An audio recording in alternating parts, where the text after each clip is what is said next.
দেখুন, মাননীয় নরেন্দ্র মোদী ক্ষমতায় আসার পর থেকে জঙ্গিদের নিকেশ করার যে এখানে অভিযান চলেছে, তাতে জম্মু কাশ্মীর থেকে তামিলনাড়ু এবং আসাম থেকে গুয়াহাটি থেকে গুজরাট, সব জায়গা থেকে জঙ্গি দমন শুরু হয়েছে।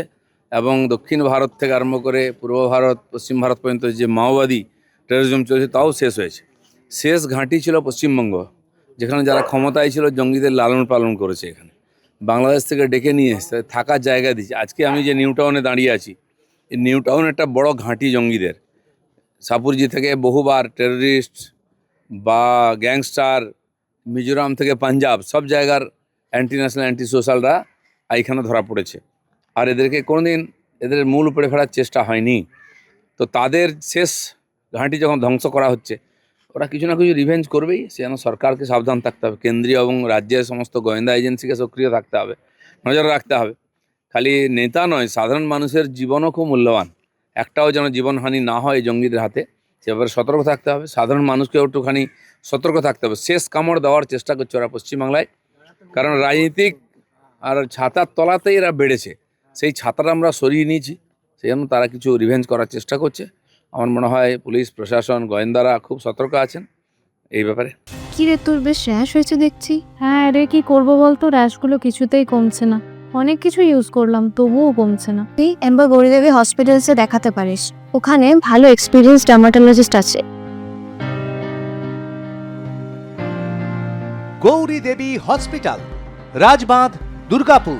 যোগাযোগ 8001003333, 8001113333। জঙ্গিদের তার বহু দূর অবধি যুক্ত। বহু বছর ধরে তারা এখানে তৈরি করেছে এই ধরনের ঘাঁটি। আপনারা জানেন, খাগড়াগড় বলুন বা একাধিকবার বোম বিস্ফোরণ নাম করে আমাদের পিংলাতে, মেদিনীপুরের নৈহাটিতে, এরকম মালদা থেকে, বীরভূম থেকে আরম্ভ করে বারুইপুরের বোমা কারখানা, নর্থ বেঙ্গল মালদা পর্যন্ত বহুবার এরকম দুর্ঘটনা ঘটেছে, বহু জীবনহানি হয়েছে। বিস্ফোরক টোটো করে নিয়ে যাচ্ছিল, মালদাতে ফেটেছে। এই ঘটনা আমরা জানি। আর এটা আজ নয়, 10-12 বছর ধরে চলছে লাগাতার। তো সেই জন্য তার আগেও আমরা সিপিএম আমল দেখেছি, যারা পাঞ্জাবের টেররিস্ট, তারা এসে অকালি এই টেররিস্টরা এখানে পুলিশের সঙ্গে আর এনকাউন্টারে মারা গেছে। এই যে সরকার ছিল, তারা হচ্ছে এদেরকে সেফ হেভেন বানিয়ে দিয়েছে রেপিস্ট টেররিস্টদের। কোনোদিন তার গায়ে হাত দেয়নি, বুঝিয়ে দিয়েছে আমরা তোমাদের সঙ্গে আজ, খালি ভোটটা করিয়ে দাও। এই বাংলাদেশ থেকে, নেপাল থেকে, চারদিক থেকে ঢুকে এখানে শেল্টার নিত। তো সেই জন্য এরা বিভিন্ন লোককে টার্গেট করছে স্বাভাবিকভাবেই, কিন্তু সরকার আমার মনে হয় এটা করতে দেবে না। না, কোথাও বিস্ফোরক, কোথাও বন্দুক, এসব থাকলে এনআইএর হাতে যায়, সুরক্ষার ব্যাপার।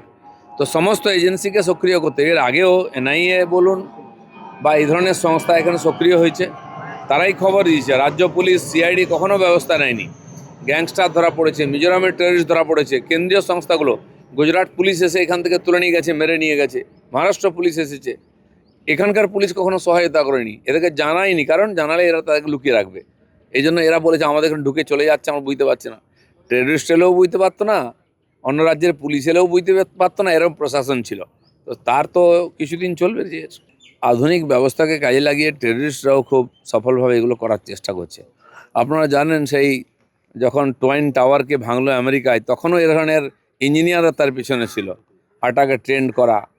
বা আমাদের মুম্বাই অ্যাটাকের যে টেররিস্ট এসে, সে তো অশিক্ষিত বস্তির ছিল, কিন্তু তাদের চালাবার লোক, স্যাটেলাইট ফোনে তাদেরকে নির্দেশ দেওয়া হতো। তো এগুলো আধুনিক ব্যবস্থা নিয়ে কাজ করছে ওরা। তো পুলিশকেও আধুনিক হয়ে তার কাউন্টার করার চেষ্টা করতে হবে।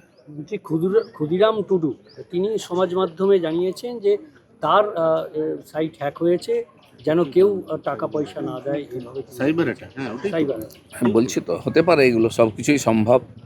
আগে থেকেও চলতো, লোকে বললে কেউ কমপ্লেন নিত না, সাধারণ মানুষ ভুগেছে, এখন সামনে আসছে। সেই জন্য সব ব্যাপারে চোষদুরুস হতে হবে, সময় লাগছে। সমস্ত ব্যবস্থা ভেঙে পড়েছিল। পুলিশ প্রশাসন, পুলিশের কাজ ছিল টাকা তুলে পার্টির লোকেদের কাছে পৌঁছে দেওয়া টিএমসির আমলে। তো এখন পুলিশকে তাদের কাজে ফিরিয়ে আনতে গেলে সময় লাগবে। তাদের রুচি নষ্ট হয়ে গেছে, কাজ করার অভ্যেস চলে গেছে, তাদের কাছে সোর্স নষ্ট হয়ে গেছে। এইসব ঘটনার সোর্সের মাধ্যমে খবর আছে, সেগুলো নাই। কেন্দ্রীয় সংস্থার সহযোগিতা নিয়ে এখানকার পুলিশ কাজ করে সমাধান করবে। দেখুন, কয়লা বালি থেকে আরম্ভ করে জমি, আর মানুষের রক্ত শুধু নয়, মানুষের অঙ্গ প্রত্যঙ্গেরও ব্যবসা হতো এখানে, সেগুলো ধরা পড়েছে আগে। আর দুর্ভাগ্যবশত তাদের লোকেরাই জনপ্রতিনিধি হয়ে গেছিলো, তাদের টাকায় রাজনীতি করতো, নেতা মন্ত্রী এমএলএ এমপি হয়ে গেছে। তো আরও অনেক বেরোচ্ছে, আরও বেরোবে অনেক কিছু। দাদা পিকে জয়ী হলেন, মানে উপনির্বাচন যদিও, কিন্তু আমরা দেখছি যে উপনির্বাচনে সাধারণত শাসক দল জয়ী হয়। হ্যাঁ, যেখানে রিগিং হয় সেখানে শাসক দল জয় হয়। পশ্চিমবাংলায় হতো, যেখানে ফেয়ার ইলেকশন হয় মানুষ যাকে মনে করে তাকে জেতাবে। প্রশান্ত কিশোর একজন একটা রাজনীতি পার্টির নেতা, মানুষ হয়তো ভাবছে যে এরকম কাউকে দিয়ে টেস্ট করা যায়। কিন্তু বিরোধীরা স্বভাবতই বলে যে ইভিএমে হ্যাকিং হয়েছিল এর আগে, যে প্রশ্ন তুলেছিল, তারপর যে লিস্ট এসআইআর এর ফলে সেখানে সুবিধা দেখুন, বিজেপি। এই বিরোধীরা যারা এখন চেঁচামেচি করে তারা মানুষের উপরে কখনো ভরসা করেনি, তাই রিগিং করতো, লুট করতো। একবার ক্ষমতায় এসে গেলে মানুষ যদি ভুল করে বসিয়ে দেয়, তারা লুটপাট করে ভয় দেখিয়ে ক্ষমতা ধরে রাখতো। সিপিএম করতো এখানে, তারপর টিএমসি 15 বছর করেছে। অন্যান্য রাজ্যে তাই, জিতে গেলে সেটা জনগণকে ধন্যবাদ দেবে না, আর হেরে গেলে ইভিএমকে দোষ দেবে। এই হচ্ছে বিচিত্র রাজনীতি। একা টুলুরই 200 কোটির ওপরে সম্পত্তি। লাস্ট যে পরিসংখ্যান দেখা যাচ্ছে 200-র বেশি কোটি টাকার সম্পত্তি একা টুলু। আমরা ভেবেছিলাম যে আগের রেকর্ডগুলো ভাঙতে পারবো, কিন্তু পারলো না। চান্স আছে এখনও, কত বাড়ি গাড়ি টাকা পয়সা আছে জানা যাবে। 550 কোটি 350 কোটি রেকর্ড এখনও টিএমসি নেতাদের আছে। টুলু মণ্ডল কতদূর যায় আমরা দেখছি। তোর কাছে ডায়েরিও উদ্ধার হয়েছে, যার মধ্যে প্রশাসন এবং পুলিশের কাকে কি দিত, টাকা পয়সা কি দিত, ইজারা সবকিছু সেই ডায়েরিতে উল্লেখ করেছে। প্যাটার্ন যেটা ভালোই হতো, ডায়েরি পাওয়া গেছে, সব তথ্য পাওয়া যাবে। আরও ডায়েরি আছে, হয়তো খোঁজা উচিত। চলো। বলছি, আজকে কাকুলি শিবিরদের সঙ্গে বৈঠক মুখ্যমন্ত্রী, এনসিপিআই এর ভবিষ্যৎ কি আদৌ স্থির হবে? কারণ আজকে মুখ্যমন্ত্রীর সঙ্গে বৈঠক। যার ভূত নাই তার ভবিষ্যৎ কি? এইসব বৈঠক মিটিং রাজনীতি চলতেই থাকে, রেজাল্ট দেখুন কি হয়। না, মুখ্যমন্ত্রী নিজে যাচ্ছেন মানে তো কিছু একটা গুরুত্ব উনি দিচ্ছেন, নাহলে উনি দিল্লি উড়ে যাবেনি। না দেখুন, এইগুলো রোজ পাল্টাবে, কে কার সঙ্গে আছে কার সঙ্গে নাই। কিছু লোক আমাদের এখানে যেন খুব বড় অফিসার, তিনি রাজ্যসভায় গিয়েছিলেন, তার নাম শোনা যাচ্ছে, উনি কোথায় আছেন? এরকম আরও কিছু নেতা চুপ করে আছেন, তদন্ত কমিটি ঘোষণা করা উচিত। আমাদের বাউল সুপ্রিয় কোথায় আছেন? বিখ্যাত লোকেরা তো, একসময় এরা খালি সামনে আসতো। এদেরও মতামত আবার নিন তো, ওনারা কী ভাবছেন। নন্দীগ্রামে তো দেওয়াল লিখন শুরু হয়ে গেল, মানে বিজেপির, এখন তো ভোট ঘোষণা হয়নি। অঞ্জন ভারতের দেওয়াল লিখন হচ্ছে নন্দীগ্রামে। এর দল না, এ তো উপনির্বাচন আছে, তো ঘোষণাও হয়ে গেছে বোধহয়, বা হয়ে যাবে, হয়তো মাসখানেকের মধ্যে ভোট হবে। তো কর্মীরা সবচেয়ে সতর্ক আছে। ভারতীয় জনতা পার্টির যে ইলেকশন মেশিনারি, সেটা সারা বছর সক্রিয় থাকে। নির্বাচন, উপনির্বাচন, ত্রিস্তর পঞ্চায়েত থেকে মিউনিসিপ্যালিটি থেকে এমএলএ এমপি, সব নির্বাচনে আমরা আগের থেকে প্রস্তুতি থাকি, তার টিম থাকে, তারা সে কাজ নিয়ে ব্যস্ত থাকেন, তারা সে কাজে লেগে পড়েছেন।